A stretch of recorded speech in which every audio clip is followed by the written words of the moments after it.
Let me tell you a fact that's actually technically true. In a country where more ice creams are sold, more people drown. Now, is that a correlation? Well, yes, that to a very strong one. Take a look at the graph. Let me give you another one. So, the distance between Neptune and Sun actually directly correlates with the burglary rates in the US. Again, take a look at the graph. These are published facts which you guys can go ahead and check out for yourself. So, what does this prove essentially? This just tells us that correlation is something which is very easy and cheap to find. A machine can generate thousands of correlations within seconds. But that just means that most of these are pure noise. So do we stop trusting correlation altogether? No, not at all. Correlation is actually a very good directional metric to start your analysis with.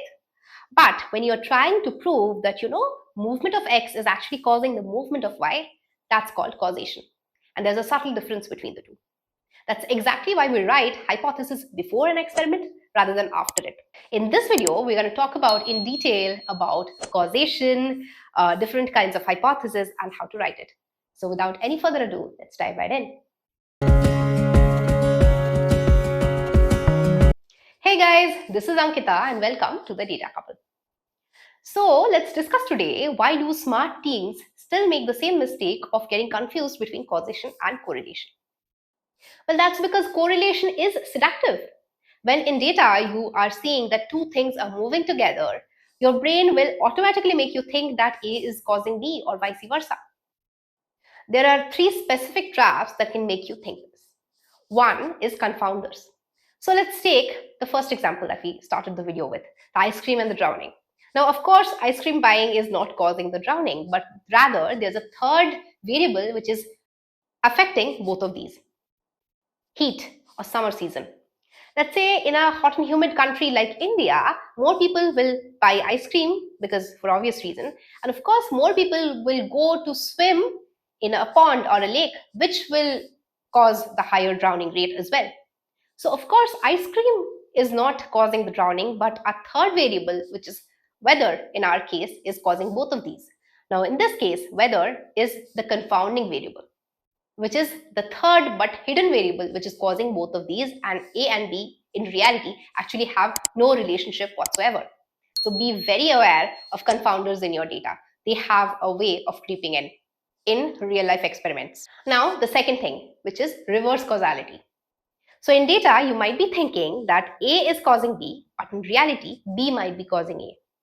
So let's say you work for an application where you see that the more push notifications you send, the more number of active users you get. So you start sending more push notifications, but at the end of the experiment, you see nothing has changed. What happened? It's not A causing B, but B causing A. It's your active users who came to the application and played around with different sections in your application, which caused them to have more push notifications. So it's not that push notifications brought them to the app, but rather their engagement with the app caused more push notifications. This is called reverse causality. Again, be very aware. Third thing is known as spurious relationships. Now let's take the second example that we talked about again at the starting of this video. The distance between Neptune and Sun directly correlating with the burglary rates in the US. Now you yourself can see that there is no correlation or relation at all between these two, right? There cannot be. And that's exactly right. That just because it's making sense or it's making their way to the chart technically doesn't mean in reality they have any correlation whatsoever. These are spurious because these are just pure random noise. This also has a way of creeping in your data. So be very, very aware and cautious that whatever you're measuring, whatever you're stating as the cause might just not be a spurious relationship. Now let's take a real life example of how, if you are falling into either of these three traps, a real life scenario can look like for you. Now let's say you are a data scientist in a music streaming app, and a product manager came to you saying that they have noticed the more people are engaging with the shuffle button, the more is their retention after 30-day period. Now you yourself take a look at the data and see that people who have actually engaged with the shuffle button have a retention rate of 60% compared to people who did not, who have a retention rate of 38%. Now, these data points are quite massive to not take any action upon. So you go ahead, make the shuffle button even bigger for everyone to find it out and roll an experiment out. But after the timeline, you see that nothing again has moved. Now, what happened exactly here? Now you find out that it's not because of the shuffle button the retention rate is higher. It's because people who are active users, they have a playlist created in the applications. They are the ones who are using the shuffle button, and that's why their retention rate is automatically higher because they are active users, right? So people who are not active users, they are neither creating the playlists, they are neither getting retained in the app at such a higher rate even after making the shuffle button bigger, because at the start itself it was not the shuffle button which was causing them to stay. They were already an active user. So this is a classic case of reverse causality, which might be happening with you as well if you didn't know these three traps. Now you might say that this is a data interpretation problem. How is this an A/B testing problem? Well, of course, this is an A/B testing problem, because in A/B testing, what do? We actually try to establish causation. We randomly divide users between group A and group B and make sure everything else remains the same and only the feature that we have rolled out is the main change, so that we can definitely establish a causal relationship saying that because we changed this, that's why this happened. Now, this scenario that we just talked about could have been easily avoided if we have written a proper hypothesis. A hypothesis where we specifically write, this is the mechanism, this is the experiment direction, and this is exactly why we think this would happen. When we write this in clear statement, then it actually makes us think properly and it lets us avoid these scenarios where we are just trusting one simple random correlation. So there are essentially two parts to a hypothesis. One is called null hypothesis and the other one is called alternative hypothesis. Now you might have heard these two terms, but let me discuss this with a proper real life scenario rather than just defining them. So what is null hypothesis? In plain and simple English, it means that nothing will change. That no matter whatever change in feature or application or your product that you're doing will change anything in the behavior of your user. So essentially, whatever change you're doing will have no effect or impact on your user behavior. This is called null hypothesis. And the alternative hypothesis means that your change or modification in your product is what is causing the change in behavior of the user. Now, in an experiment, you are not trying to actually prove the alternative hypothesis, but you are trying to reject the null hypothesis. Now, it might look the same, but there's a subtle difference. You are actually starting from a point of skepticism. You actually believe that, your null hypothesis is true. That means nothing will change. Everything will remain the same. You just need proper data points to prove you wrong. So let's take an example of a lazy hypothesis. So let's say in the shuffle button example, a lazy hypothesis would look something like, making the shuffle button bigger will essentially increase our user retention rate.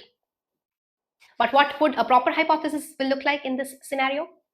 So there are essentially three parts to it. The first one is the observation, the second part is the mechanism, and the third part is the expectation or the prediction. So what is the observation? So you always start with data. So in the first point itself, if you take the same example, you will explain that people who uses the shuffle button actually have 22% higher retention compared to the non-shuffle users. So that's your first point. Now the second part is mechanism. So what exactly are you changing and why do you think this is going to make a change? So your proposal is that by making the shuffle button more prominent, you are encouraging the users to use it more or engage with it more so that they can get exposed to more varied music throughout your application. And the third thing, which is the prediction, you predict that after using this particular shuffle button, your new users will have a much higher session depth, which in turn will increase their retention to go up by X% on a 30-day period. Right? So this is a proper hypothesis. This is what explains all the three steps that I just mentioned. This is very easy for you to actually measure in terms of data as well. You can actually look at the session depth as a metric. You can see that, maybe after introducing the shuffle button to be more prominent or more, visibly prominent, your session depth is actually increasing, but that is not changing your retention rate altogether. Now, this proves for sure that your shuffle button discoverability wasn't the bottleneck to start with. Now, if you would have run this test with the lazy hypothesis that we discussed earlier, then you would have looked for your retention rate to go up magically, but that wouldn't have happened, and you wouldn't have any explanation to understand why that happened or did not happen, right? So that is how hypothesis actually bridges the gap between a correlation and a causation. So, okay, here we are at the end of the video. So to wrap this up quickly, let's tie it all back together. So in the first video, we talked about why A/B testing might be harder than you think. In the second video, we talked about, how to pick the correct problem. In the third video, we talked about metric design. And this is the fourth video, which ties all of these together, which is nothing but hypothesis writing, which forces you to think on paper that not only what you are changing, but why do you expect it to change your users' behavior, and particularly which set of users' behavior. So yeah, after this, we are going to dive deeper into the statistical concepts. But before going there, if you are new to our channel and you have not subscribed yet, please go ahead, subscribe and smash the like button. Your support will mean a lot to us. Again, I know you might not have subscribed, so please go ahead and subscribe. It'll mean a lot. You will find out that statistics is nothing but a directional tool which helps us take the business in the correct direction. So stay tuned.